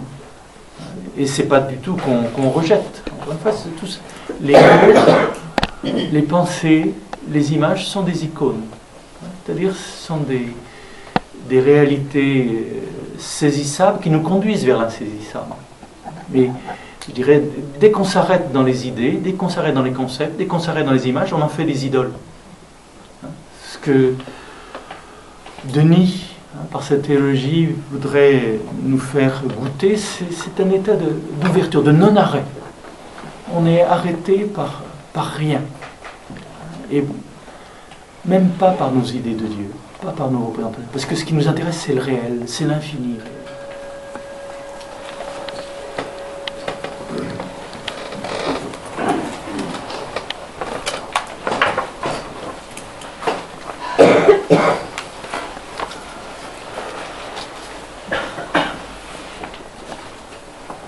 Donc il y a une question qui est posée. Est-ce que l'on crée notre propre réalité? Si nous voyons de plus en plus l'espace, le monde va-t-il être plus spacieux? Qui c'est qui pose cette question? Alors, est-ce qu'on crée notre réalité? En ce moment, on ne crée pas notre vie, mais on peut s'y ouvrir. Je crois qu'on ne crée pas la réalité, mais on s'y ouvre plus ou moins. On l'accueille plus ou moins. De la même façon, on ne crée pas le silence. Le silence est toujours là. Mais on arrête de faire du bruit. Mais pour ça, c'est une drôle d'expression, quelquefois, quand on dit qu'il faut faire silence. Il ne faut pas faire le silence. Le silence est là. Il est toujours là. Mais on fait du bruit, par contre. Le bruit des pensées, le bruit... toutes sortes de bruits, mais le silence est là. Donc notre réalité, on ne la crée pas, mais on l'accueille ou on l'ignore, ou on s'en éloigne. Je crois que ça c'est... Mais bon, il faut s'entendre sur le mot créer. Donc, dans le sens de faire naître. Donc on peut dire qu'effectivement, notre attitude d'ouverture à l'espace qui est en nous, eh bien, crée une nouvelle conscience, un nouvel état d'être. Pris dans ce sens-là, c'est tout à fait possible. Et je vous disais tout de suite que cet espace que nous rejoignons, c'est aussi un espace de guérison. C'est intéressant de voir au niveau de certaines recherches, au niveau de la physique, on parle de cette théorie des champs. Le silence, c'est le champ premier. C'est le champ du calme d'où émerge toute chose, d'où émerge le son, d'où émerge le... Et cet espace-là, cet espace silencieux, cet espace de calme, je dirais c'est la santé aussi. Et de faire le lien dans notre état plus ou moins perturbé, douloureux ou malheureux. Donc faire le lien avec cet espace, je dirais, comme dira Denis, intangible, irreprésentable, c'est d'une certaine façon replacer sa souffrance dans l'infini, et c'est la vivre autrement.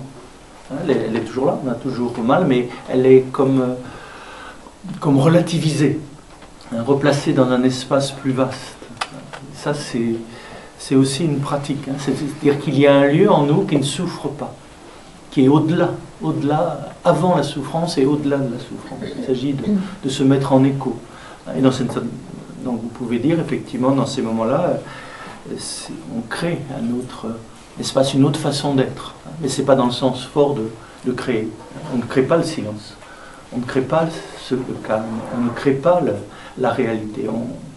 On s'y ouvre, on y est attentif.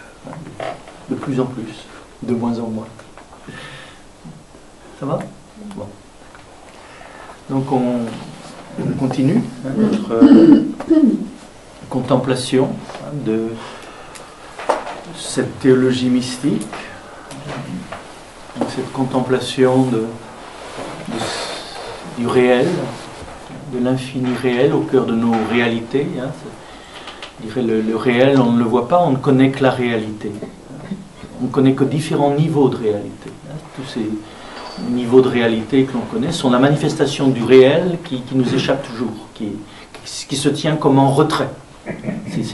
On va le voir, c'est ce Deus absconditus, ce Dieu caché dont nous parlent les Écritures. Donc, au-delà, avant l'être, le Dieu, les représentations de Dieu, les représentations du bien, toi qui es ce que tu es, l'infini, l'au-delà de tout, au plus proche de nous. toi qui donnes aux chrétiens de participer à la sagesse plus que divine. Donc, Denis s'adresse bien là aux chrétiens. Et être chrétien, pour Denis, c'est justement, le mot-clé, c'est de participer. Être chrétien, c'est participer à l'humanité du Christ et à sa divinité.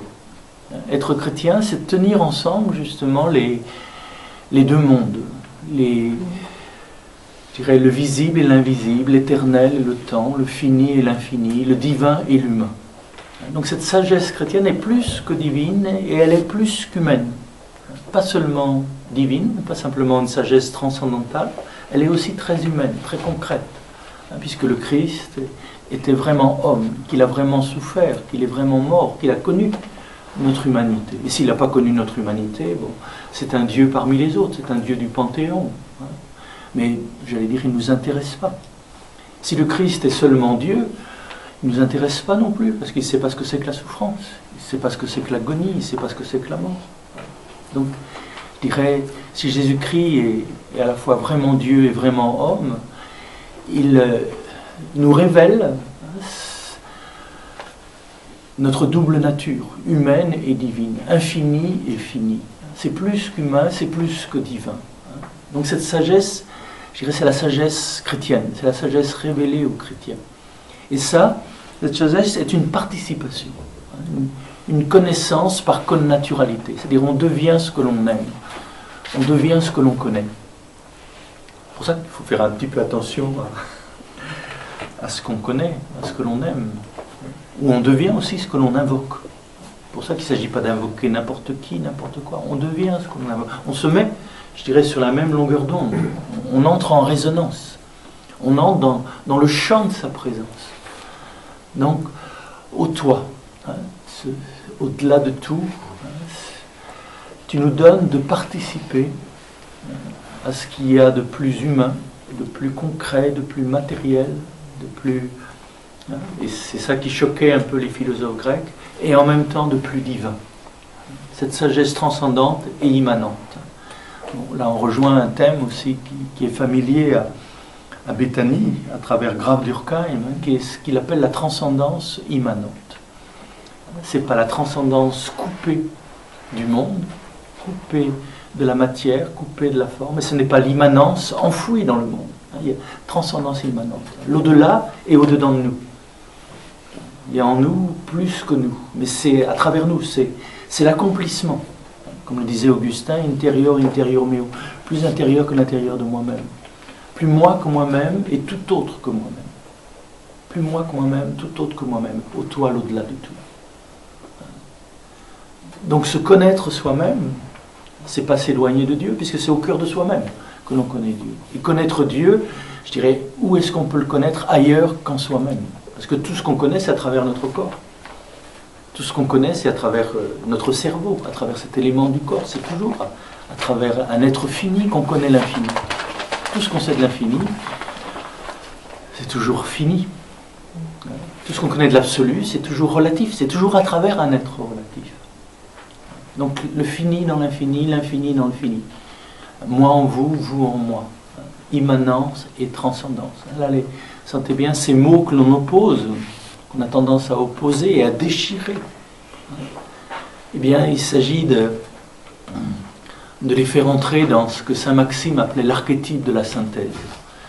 Jésus, pour lui, Yeshua, c'est l'archétype de la synthèse. C'est celui qui tient ensemble l'humain et le divin. Et donc, je dirais, c'est au-delà des conceptions à la fois spirituelles et matérielles, au-delà de ces dualités. Donc, conduis-nous au-delà de toute connaissance et inconnaissance. C'est important, vous allez me dire, mais c'est au-delà de l'ignorance et du savoir. Alors c'est où ça? Quelle expérience il y a là? Je crois qu'au-delà de l'ignorance et du savoir, il y a l'attention. Je crois que ce vers quoi nous conduit Denis, c'est vraiment une qualité d'attention, une qualité d'écoute. De nouveau, chemin.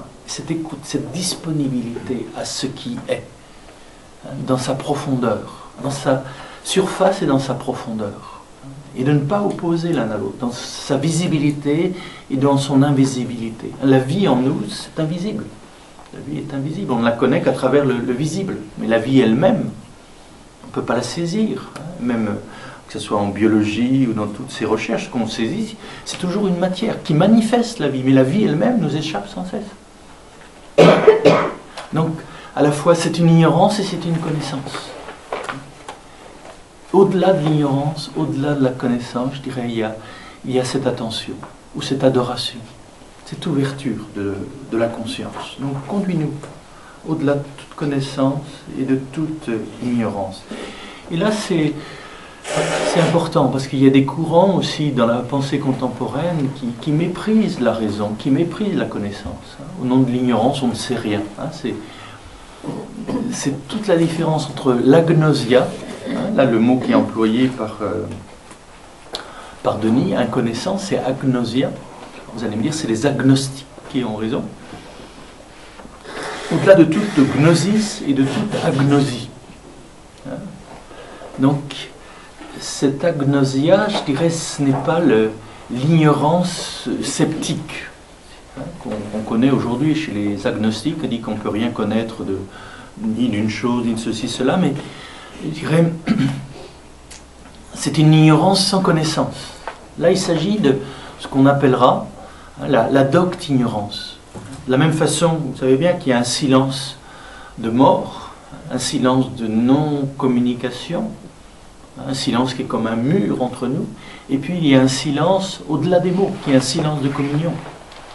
Et bien de la même façon, il y a une ignorance qui est en deçà de la connaissance, dont il s'agit de sortir. Il s'agit de sortir de cette ignorance, de ce non-savoir, pour aller vers la connaissance, mais il s'agit d'aller au-delà de la connaissance.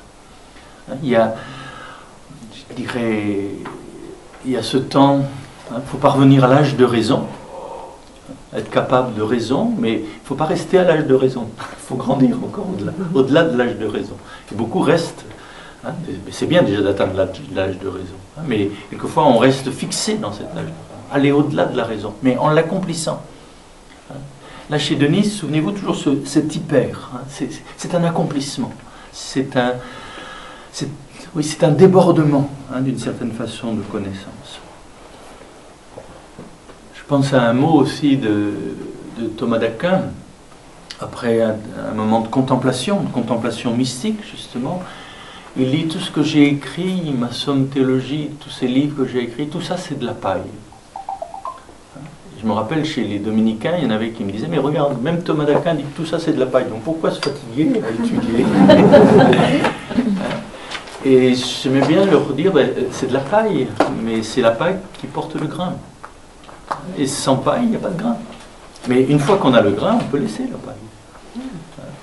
C'est une image, mais on entend tellement de gens qui disent c'est pas la peine d'étudier, de lire les Écritures et tout ça. De toute façon, vous regardez la théologie mystique, Dieu est inaccessible, irreprésentable et tout ça. Bon, la paille porte le grain, c'est-à-dire les images conduisent vers l'invisible. C'est ça l'icône. Les mots conduisent vers l'au-delà des mots. Les Écritures conduisent vers l'au-delà des Écritures. Qu'est-ce que vous voulez, c'est l'expérience de la prière du cœur. Le nom de Jésus conduit au-delà du nom, pour entrer dans la présence même, qui est au-delà du nom. Je rappelle un moine de l'église d'Orient, effectivement, il y a ce moment dans l'invocation, où l'invocation s'arrête, où le mot s'efface dans la présence, dans le silence de la présence, dans cet obscur et lumineux silence que va évoquer Denis. Là, mais le mot nous a conduit au-delà des mots. C'est le rôle aussi c'est l'étymologie même du mot mantra. Mantra, ça veut dire man, la pensée, tra, l'instrument. C'est un instrument de pensée pour aller au-delà de la pensée. C'est comme un son qui nous conduit au-delà du son. Ça, c'est la grande musique, vous savez bien. Les musiciens parmi nous, ils peuvent en parler mieux que moi. La grande musique nous conduit au-delà des sons. Et se sert du son, qui est un pouvoir extrêmement puissant pour faire résonner le silence. Donc la forme ne s'oppose pas au sans forme, mais elle y conduit. comme la forme de cette cloche permet au silence de résonner. On ne l'entendrait pas le silence s'il n'y avait pas de cloche. La forme, si la forme n'était pas là, il n'y aurait pas cet écho. C'est pareil, je pense il y a quelques jours, avec Marc de Smet, il me disait, moi je crois en Dieu comme une force, une énergie, un au-delà de tout, etc. Là je comprends bien, mais pourquoi est-ce que tu tiens tellement à ce que Dieu soit une personne? Bon, c'est ce qu'on entend, hein. C'est pas mal, aujourd'hui on parle de spiritualité laïque et tout ça, donc Dieu, l'absolu, l'au-delà de tout, très bien, mais quelqu'un, ou toi. Et là, il disait ça je peux pas. Et là, je prenais de nouveau l'exemple de ma cloche, hein, parce que lui, il fait du zen, donc je dis que la cloche, ça va peut-être lui parler. J'ai dit, le silence, l'au-delà de tout, tu ne l'entends pas, mais à travers la persona. Vous vous souvenez de l'étymologie du mot personne? C'est à travers quoi le son passe. Mais il me dit, mais à travers le son passe, mais le persona, c'est le masque. Je dis, bien sûr que c'est le masque, mais souviens-toi à quoi servait un masque dans l'Antiquité grecque, dans le théâtre grec. Un masque, c'est pas ce qui masque, c'est pas ce qui cache, mais c'est ce qui permet au son de passer. Quand on dit persona, c'est effectivement ça renvoie au masque des tragédies grecques, mais le masque, justement, sa fonction, c'est que le son d'une personne, justement, grâce à cet instrument, va au-delà de la personne. Persona, c'est à travers quoi le son passe. Et quand on dit que Dieu est une personne, justement, là, on revient je dirais, c'est au-delà de Dieu. C'est au-delà de Dieu, parle à travers Dieu. Je dirais, le silence, eh bien, prend la forme. Je dirais, Dieu, c'est la forme première. C'est la cause première. C'est l'être premier. C'est la réalité première. Il y a le réel, ineffable, irreprésentable, et la réalité première, c'est ce qu'on appelle Dieu. C'est la forme à travers laquelle le son passe. Autrement, effectivement, on est dans l'au-delà de tout, mais ça ne s'incarne pas, ça ne se manifeste pas à travers la forme. Donc ne pas opposer, et c'est ça le christianisme, ne pas opposer la forme et le sans-forme. Le silence et la parole. La fonction de la parole, c'est de faire résonner le silence, c'est d'évoquer le silence d'où on vient, le Père insondable d'où on vient. La fonction de la musique, c'est d'évoquer, nous inviter au silence. Et à certains moments, effectivement, certains sons nous mettent en silence. C'est-à-dire que là, il n'y a plus de pensée et on est un avec ce qui est. Au-delà de l'ignorance et au-delà de la connaissance. On est dans un état d'attention pure, de conscience pure, d'ouverture pure, de pure présence. Donc, sentez bien, quand on lit ce texte de Denis, on pense que c'est de la haute spéculation, mais ce qu'on oublie, c'est de la haute expérience, ou de la simple expérience, finalement. Parce que, qu'est-ce qu'il y a de plus simple que d'être ce qu'on est, que de laisser être ce qui est là? C'est pas la recherche d'une expérience particulière, c'est ça qui est difficile. Chez les gens spirituels où on recherche des expériences particulières, des petites chaleurs, des grandes lumières, on veut sentir quelque chose. Et là, c'est au-delà de tout ça. C'est au-delà de toutes ces idoles subtiles qu'on peut se créer. C'est infiniment simple et infiniment grand. Donc toi qui donnes aux chrétiens de participer à la sagesse plus que divine, plus qu'humaine, conduis-nous au-delà de toute connaissance et inconnaissance. Ce n'est pas ni un savoir, ni une ignorance, c'est une attention, c'est une contemplation. Le mot contemplation, contemplum, hein, c'est être à l'intérieur du temple. C'est être à l'intérieur de la présence. La présence n'est plus un objet, Dieu n'est plus un objet, on est en lui. On n'est plus dans la dualité sujet-objet, moi, créature et le créateur, mais on est dans la réalité qui unit les deux, qui fait que il n'y a pas de créature sans créateur, et il n'y a pas de créateur sans créature. Que ça, ce sont des notions liées l'une à l'autre. Et là, on passe au-delà de ça. On est dans ce fond d'où émerge le créateur et la créature. On est dans ce fond d'où émerge la réalité première et les réalités secondes, les réalités créées, manifestées. Au-delà de toute connaissance, de toute ignorance, vers le plus haut dévoilement dont parlent les Écritures. Il s'agit bien là de philosophie néo-platonicienne, une des plus hautes et des plus fortes au niveau des concepts, qui conduit vraiment vers la contemplation. Mais on est toujours dans les Écritures. Et là, sentez bien chez Denis, justement, cette non-opposition entre, je dirais, la recherche scientifique, la recherche philosophique et la recherche scripturaire. Il ne s'agit pas d'opposer, c'est-à-dire toutes ces Écritures parlent d'un unique réel, qu'on cherche tous, que ce soit d'une façon scientifique, philosophique, célébrante, philocalique, c'est le réel. Ce qui nous intéresse, c'est le réel. On veut sortir de l'illusion, on veut sortir du mensonge, on veut sortir des approximations, on a envie. Il y a en nous un désir de vérité, un désir d'aletheia. Aletheia, je crois qu'il faut davantage garder le mot grec que le mot latin. Vous vous souvenez que chez les latins, la vérité, c'est l'adéquatio. Adéquatio rei. C'est ne faire qu'un avec la chose. C'est quelque chose de très beau. Mais dans le terme grec, aletheia, vous vous en souvenez, c'est aléthé, c'est sortir de l'ignorance. Sortir de la léthé, sortir du sommeil. Quand Jésus dit « je suis la vérité », on pourrait traduire « ego eimi aletheia », je suis éveillé. Je suis sorti de la léthé, je suis sorti du sommeil. Je suis dans cet état de vigilance. La vérité, c'est pas une vérité qu'on a, c'est pas une, je dirais, c'est un état de vigilance. La vérité vous rendra libre, la vigilance vous rendra libre. Et ça, vous pouvez vérifier. Quand on est vigilant, on n'est pas objet des circonstances, on est sujet, on est je suis. La vigilance réveille en nous la présence de je suis, la présence du sujet. Et on n'est pas objet. Donc là, effectivement, Denis nous conduit vers ce dévoilement, apocalypsis, de nouveau le mot apocalypse, le dévoilement, je dirais, qui se révèle au cœur des événements, et là, au cœur des paroles des Écritures. Et qu'est-ce qui est révélé, quel est le plus haut dévoilement? Pour Denis, c'est le Deus absconditus. Vraiment, tu es un Dieu caché, au Dieu d'Israël. Tu es un Dieu secret.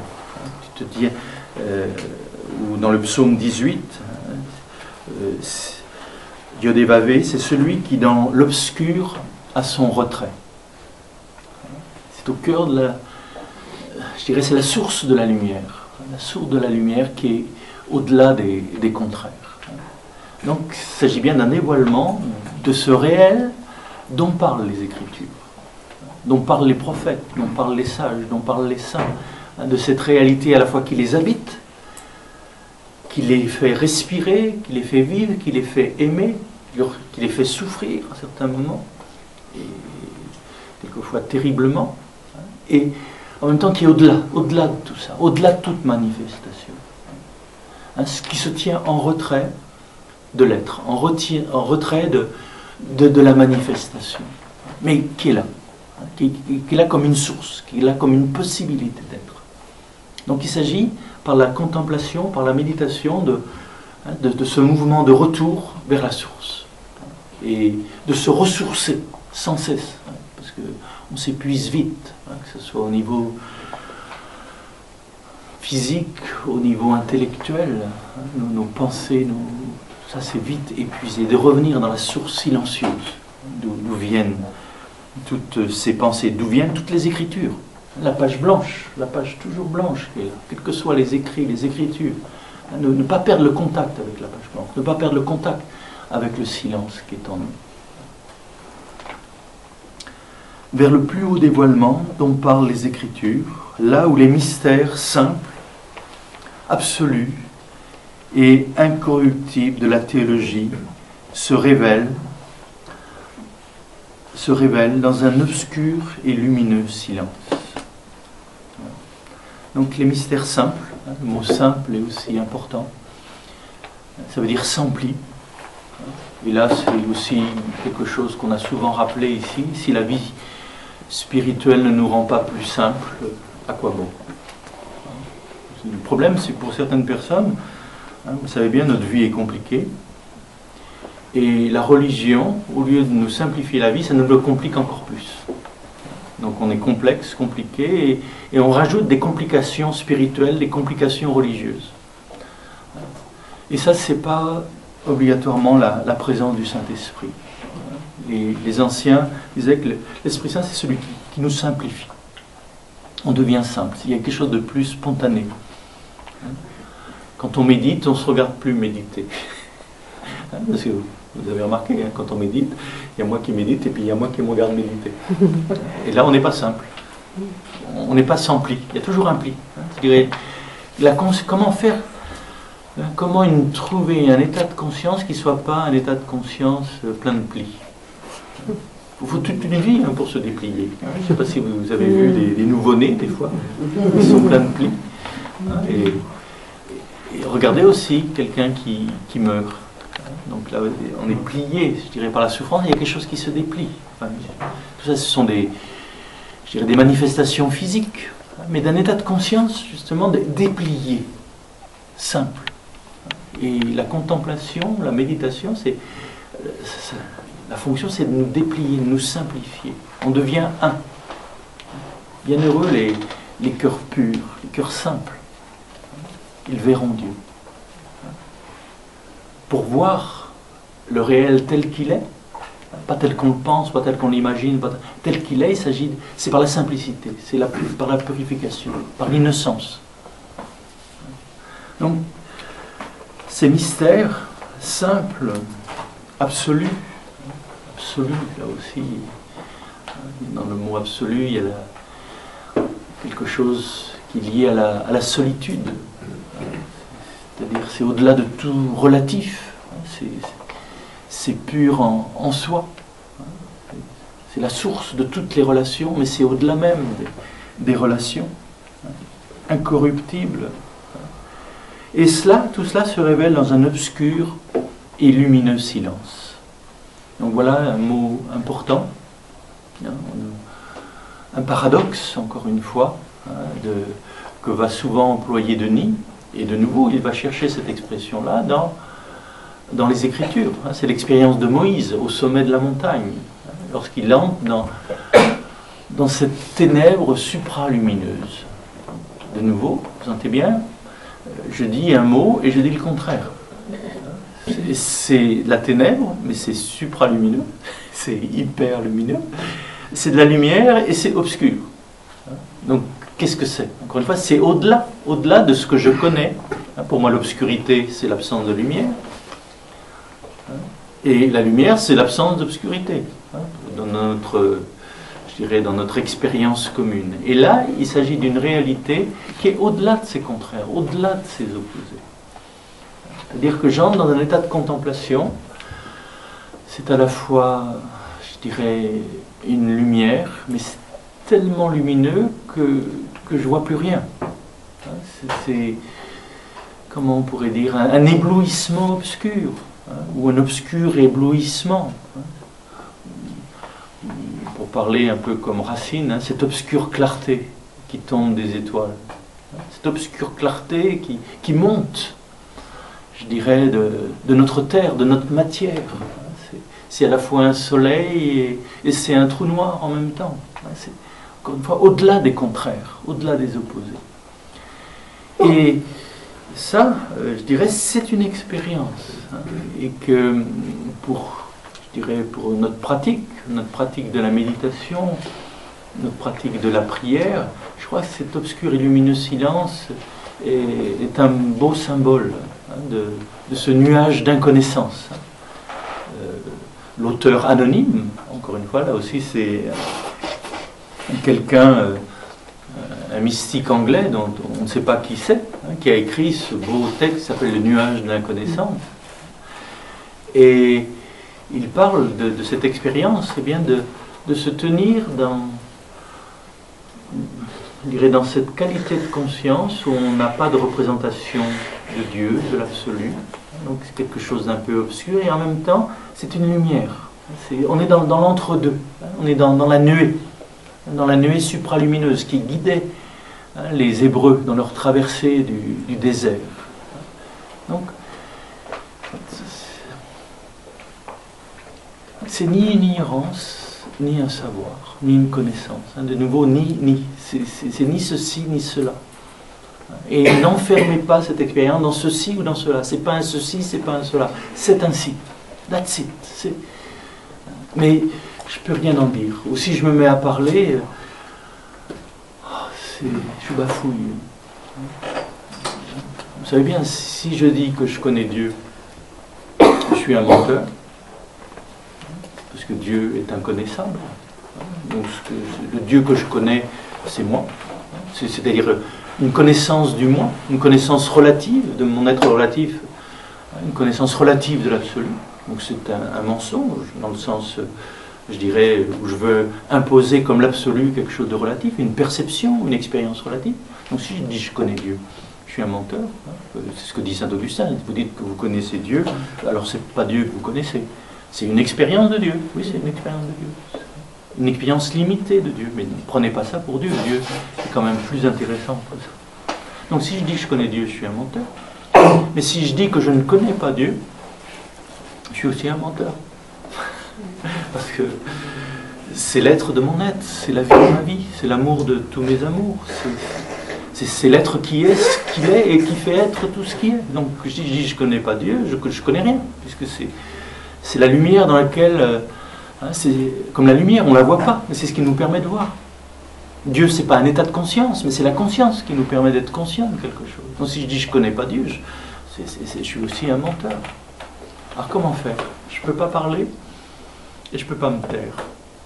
Comment vous faites? Quand vous ne pouvez ni parler, ni vous taire. Bon, si vous avez cette grâce, vous écrivez de la poésie.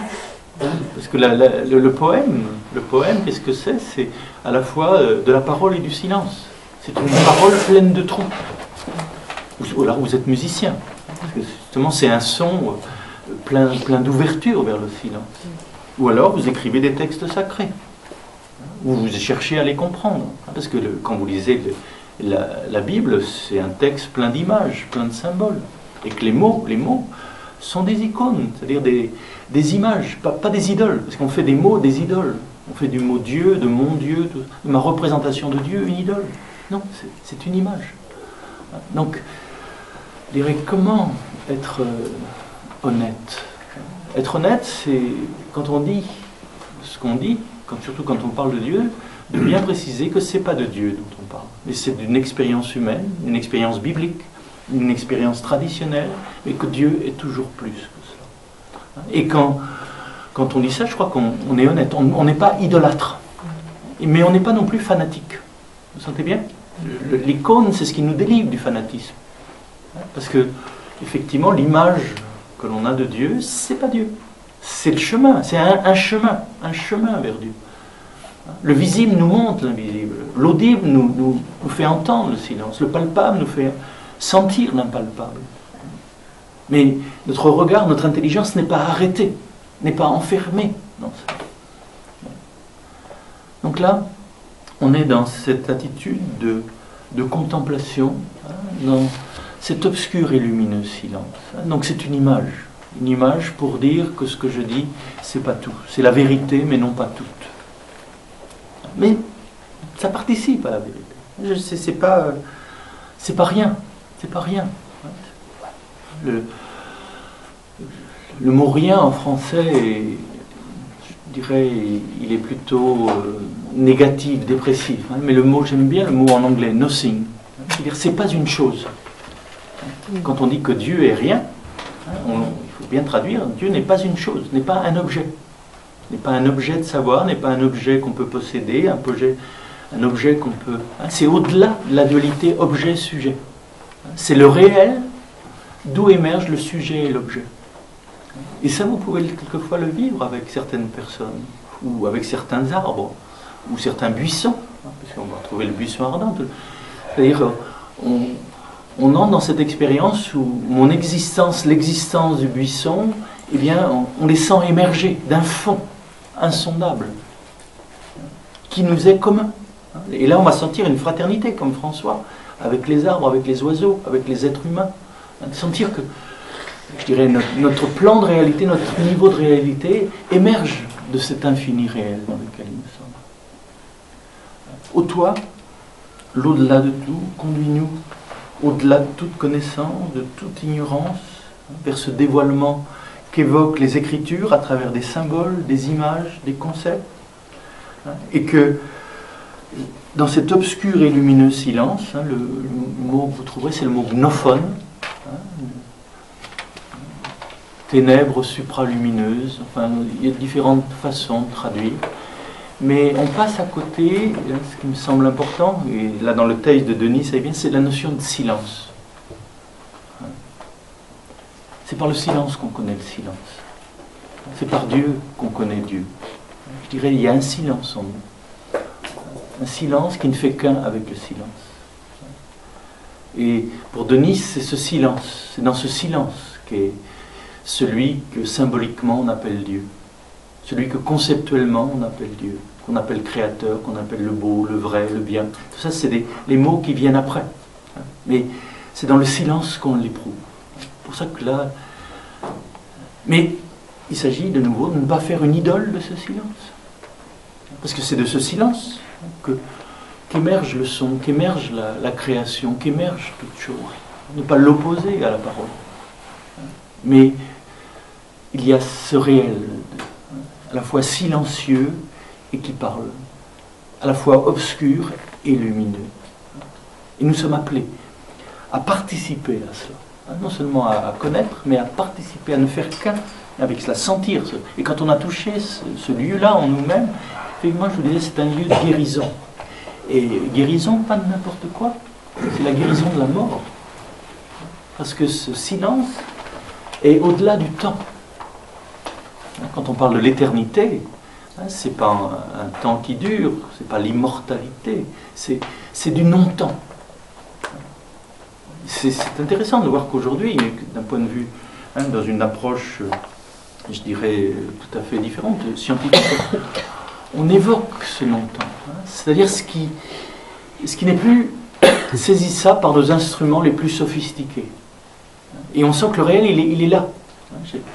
J'aime bien, aujourd'hui on parle davantage d'univers non observable.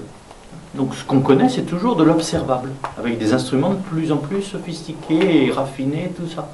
Mais je dirais, l'observable apparaît sur un fond d'inobservable. Et que certains, là je pense à Hubert Reeves, quand son beau livre « Ivresse dans l'azur », quand il dit que le scientifique, à certains moments, ce qui le rend ivre, c'est pas ce qu'il connaît, mais c'est ce qu'il ne connaît pas. C'est-à-dire ce qu'on connaît est fini, ce qu'on ne connaît pas est infini.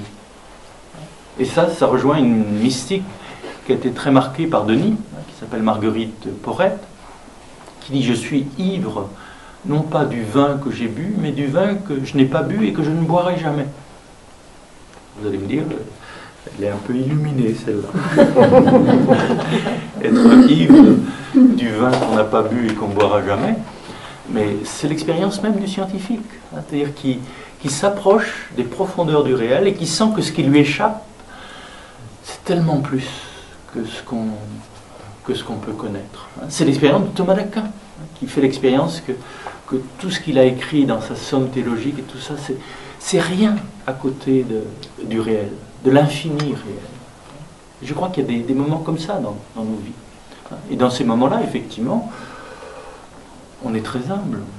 On est de l'humus, on est vraiment humain, c'est-à-dire on sait que ce que l'on sait, c'est vraiment pas tout.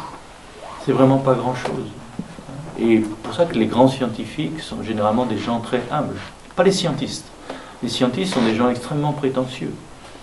Et moins on a de science, plus on a de prétention. C'est-à-dire plus on prend notre petit paquet de connaissances comme la réalité. Mais plus on a étudié la réalité, et plus, je dirais, on est humble et réservé à ce niveau. Enfin, c'est frappant, c'est avec les vrais scientifiques. Mais c'est vrai aussi à propos des théologiens. Plus ils étudient, je dirais, les textes sacrés, plus ils ont envie de se taire. Et s'ils ne se taisent pas, c'est par amour pour leurs frères, leurs amis, pour partager quelque chose, mais qui est insondable. ils acceptent de paraître un petit peu idiots à certains moments, idiotesse, c'est-à-dire sans parole, de rester, parce que ce dont ils parlent, je dirais, c'est rien à côté de la réalité qui est. Et donc à ce moment-là, c'est une invitation plutôt à chanter, à célébrer ou à se taire. C'est pour ça que la philocalie, je trouve, c'est une notion extrêmement importante. C'est-à-dire que au-delà de l'analyse, au-delà des questions, il y a ce moment où simplement on remercie.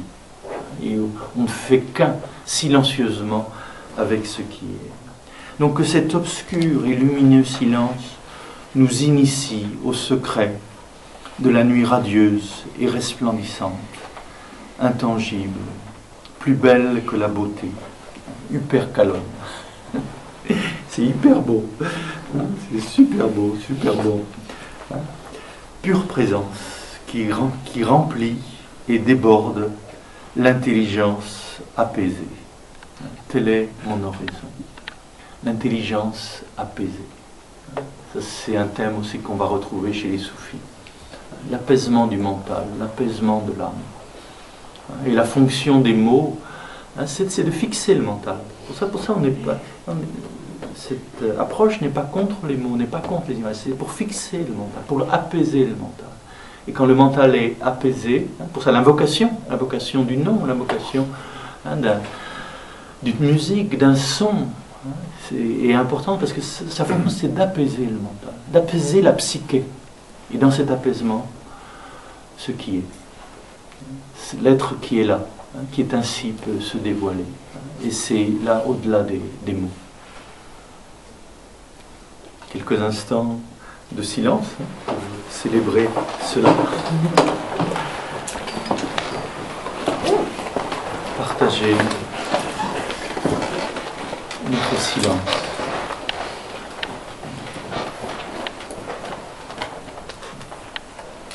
Il faut une belle qualité d'amour et de respect pour partager le silence avec quelqu'un.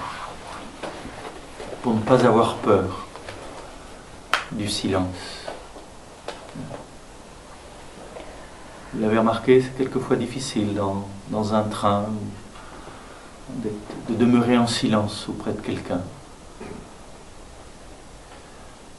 On parle beaucoup aujourd'hui de communication.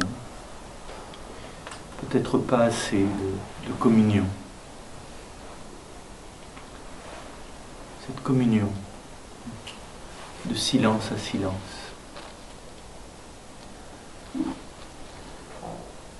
Entrer dans cette participation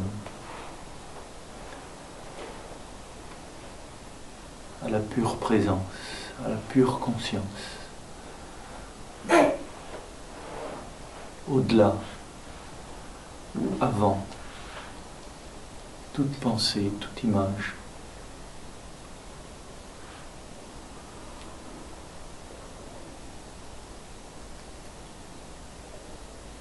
Et laisser le souffle, l'invocation au cœur du souffle, nous conduire vers un plus pur silence, une plus simple présence, pour notre bien-être, le bien-être de tout et de tous.